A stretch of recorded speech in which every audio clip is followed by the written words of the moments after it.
Okay, jadi sekarang barulah kita nak masuk tentang satu kisah yang panjang lah yang dinyatakan oleh penulis berkaitan dengan Sa'id ibn Jubair radhiyallahu anhu, bagaimanakah dia tadi manusia yang kuat keimanan dan beristiqamah kepada Allah Subhanahu wa taala. Maksud ini kisah antara Sa'id ibn Jubair dengan salah seorang pemerintah di zaman iaitu Hajjaj ibn Yusuf. Jadi apabila Hajjaj ibn Yusuf mengetahui tempat tinggal Sa'id ibn Jubair, maksudnya Hajjaj ni dia ingin menangkap Sa'id ibn Jubair kerana permasalahan yang berlaku di zaman mereka.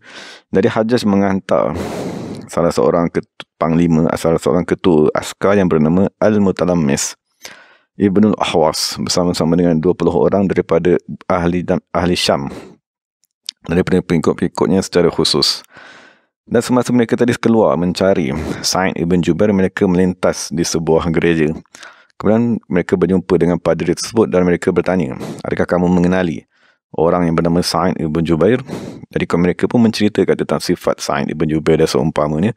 Kemudian padri tadi memberitahu ada orang ni berada di tempat tersebut. Kemudian tentera yang mencari Sa'id ibn Jubair tadi pergi mencarinya dan mendapati Sa'id ibn Jubair sedang semayang, sedang sujud menghadap kepada Allah. Lalu mereka mendekatinya dan memberi salam. Lalu dia mengangkat kepalanya dan dia menyempurnakan semayangnya, kemudian menjawab salam. Mereka berkata, kami dihantar oleh Hajjaj, hendaklah kamu tadi menyahut seruannya. Maksudnya hendaklah kamu tadi dah ikut kepada kami, pergi menghadap Hajjaj yang meminta kamu datang. Maka dia kata, tak boleh elak ke? Maksudnya dia kata, kamu mesti mengikut kami. Kemudian dia pun pergi berjalan bersama-sama mereka sampailah kepada tempat gereja yang mereka singgah di awal perjalanan tersebut. Maka padri tadi berkata, wahai tentera-tentera, kamu dah jumpa ke orang yang kamu cari? Mereka berkata, ya, kami dah jumpa. Kemudian padri tadi berkata, sekarang ni dah waktu malam, maka hendaklah kamu tadi naik tidur bermalam di gereja ini kerana ada banyak singa di luar sana yang akan berkeliaran. Maka mereka pun masuk segera ke dalam gereja tersebut untuk berehat pada malam tersebut, kecuali Sa'id ibn Jubair.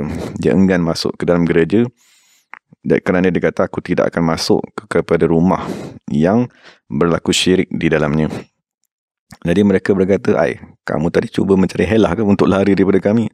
Maka Sa'id ibn Jubair berkata, tidak, sekali-kali saya tidak akan lari, dia kata. Dan mereka berkata lagi, kalau kamu tak masuk ke dalam gereja ni, maka binatang-binatang buas akan memakan kamu. Maka Sa'id bin Jubair berkata, sesungguhnya Allah bersama-samaku. Allah akan menjauhkan binatang tersebut dan Allah akan menjaga. Dan Allah akan menjadikan binatang tersebut sebagai penjaga di sekelilingku, memelihara diriku daripada kejahatan, insya-Allah ta'ala. Lalu mereka berkata, kamu ni dari kalangan Nabi ke? Dia kata, tidak, aku bukan dari kalangan Nabi, aku seorang hamba daripada hamba Allah Subhanahu wa ta'ala yang melakukan kesilapan, yang membuat dosa. Lalu mereka berkata, hendaklah kamu bersumpah agar kamu tadi tidak lari pada malam ni. Maka Sa'id bin Jubair bersumpah, dia kata, aku tidak akan lari, aku akan duduk di bawah. Jadi pada ketika mereka sedang bermalam tadi, maka padri tadi berkata, wahai tentera-tentera, bersedialah dengan alatan memanah kamu untuk kamu tadi menghalau sekiranya binatang buas tadi datang untuk menyerang orang yang kamu tinggalkan di bawah tadi. Kerana dia enggan untuk masuk berlindung di dalam gerejaku. Jadi apabila mereka tadi bersedia dengan alatan perang mereka, maka tiba-tiba datang singa betina. Datang apabila dia mendekati Sa'id ibn Jubair, maka singa betina tadi duduk berdekatan dengannya. Dan kemudian datang pula singa jantan dan juga melakukan perbuatan yang sama. Jadi apabila mereka melihat singa-singa tadi menjaga Sa'id ibn Jubair dan tidak mengganggu dan tidak memakannya, maka apabila besok paginya, kan setelah waktu subuh, maka padri tadi dan semua tentera-tentera turun bertanya kepada Sa'id ibn Jubair tadi, apakah amalan kamu? Apakah agama kamu? Dan Sa'id ibn Jubair memberitahu kepada mereka dan akhir sekali padri tadi memeluk agama Islam. Kemudian semua tentera tadi datang menghadap kepada Sa'id ibn Jubair dan memohon maaf dan mencium kedua tangan dia dan kedua kakinya, dan mereka tadi mengambil tanah tempat Sa'id ibn Jubair tidur pada malam tersebut sebagai mengambil keberkatan daripada Sa'id ibn Jubair. Dan mereka berkata, wahai Sa'id, Hajjaj telah telah meminta agar kami tadi bersumpah membuat ta'liq.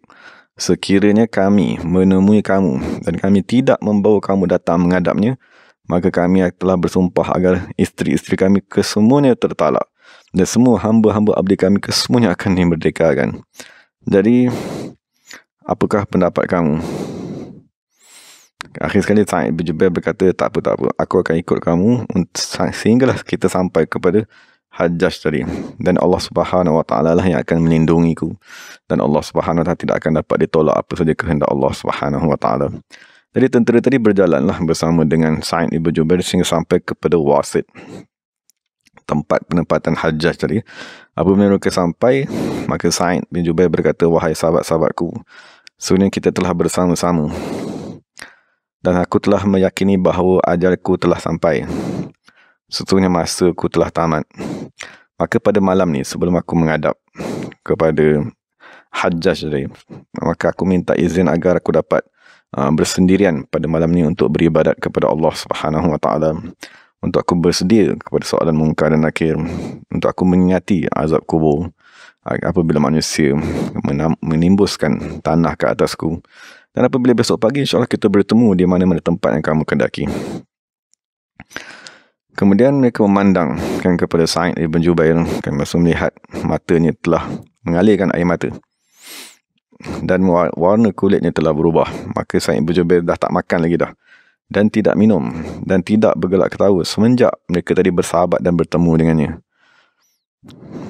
Maka tentera-tentera berkata, wahai sebaik-baik manusia di bumi, kalaulah kami tadi tak pernah mengenali kamu dan kami tadi tidak dihantar untuk menangkap kamu, kecelakaanlah kepada kami. Mengapa kami membawa kamu datang menghadap kepada Hajjaj? Mohonlah ampun kepada kami di sisi Allah Subhanahu Wa Taala pada hari kiamat. Sesungguhnya Allah Subhanahu Wa Taala yang akan menghukumkan dengan hukuman yang tidak akan dizalimi. Kemudian salah seorang daripada mereka berkata, wahai Sa'id, kami memohon daripadamu agar kamu tadi membekalkan kami dengan doamu dan dengan nasihat-nasihat daripadamu. Sesungguhnya kami tidak akan bertemu dengan manusia seperti kamu selama-lamanya. Maka Sa'id bin Jubair mendoakan kepada mereka, dan Sa'id bin Jubair pun pergilah bermalam untuk beribadat kepada Allah. Dan apabila pagi besok, Sa'id bin Jubair pun datang kepada mereka semula.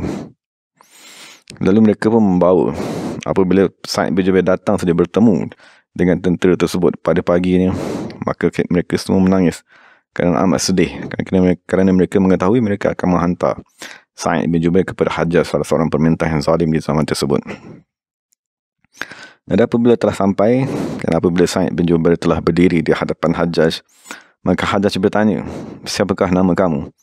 Maka Sa'id bin Jubair berkata, namaku ialah Sa'id. Sa'id ni kalau dalam bahasa Melayu kita kata orang yang amat bahagia. Ibn Jubair. Jubair ni maksudnya orang yang telah dirawat, telah disempurnakan kerosakan pada dirinya. Tetapi Hajjaj tadi ingin menghina Sa'id bin Jubair. Dia kata, bahkan kamu ialah Syaqi ibn Qusair. Kamu ialah orang yang celaka, anak kepada orang yang Qusair, maksudnya orang yang rosak. Kemudian Sa'id bin Jubair berkata, makku lebih mengetahui dengan namaku melebihi daripada kamu.